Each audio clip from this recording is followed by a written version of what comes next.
Hey, it's Jim Bergman with measureQuick. Wanted to take a few minutes and go over measureQuick 2.5.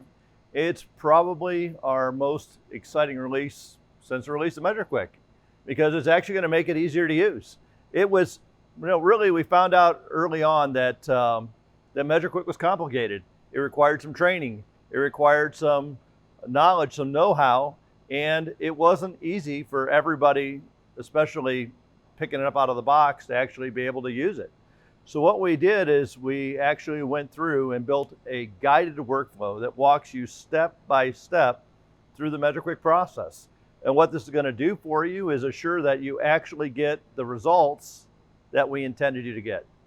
And so it's extremely powerful now on the diagnostic side because you're going to do things the way that we need you to, especially when it comes to equipment profiling. So I want to take a couple seconds and walk you through the guided workflow and show you, more or less at a high level what it does. And then Joe, in the next couple of days, will be coming out with some step-by-step videos that'll actually walk you through the entire process. Well, this is just to give you an idea of where we're at and what we've done. So the guided workflows are entered just like our regular workflows, and you're going to end up on a welcome screen. Just explains what it is. And the important thing to understand is that the majority of the guided workflow is still completely free. So it's not a behind a paywall. We actually wanted you to experience everything that you could on this side of the paywall that would help you get through this process so you get the most benefit out of measureQuick. So walks you through, and down at the bottom here, it's got a little bit of a indicator showing where you're at in the process. So hit next and you'll see that we're already partway through the process. And now it's going to show you here what probes you need for indoors and outdoors.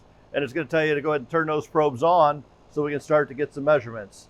So we'll hit next, and now we're going to go through and a process. So it's going to walk you through step by step what to do.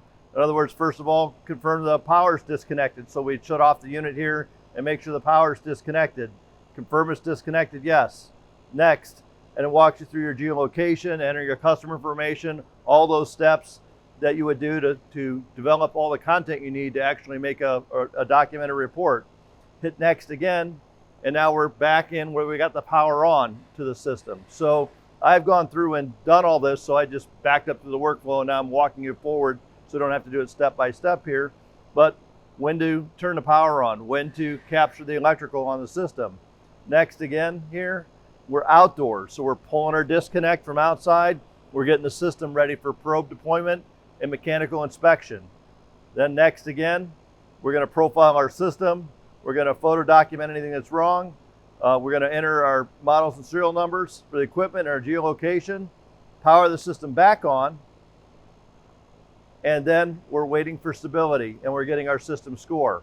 So this allows us to very quickly get really good diagnostics, know when the system's stable, when to make our electrical measurements, get a really good indication of what our SEER is, and it walks you through that entire process.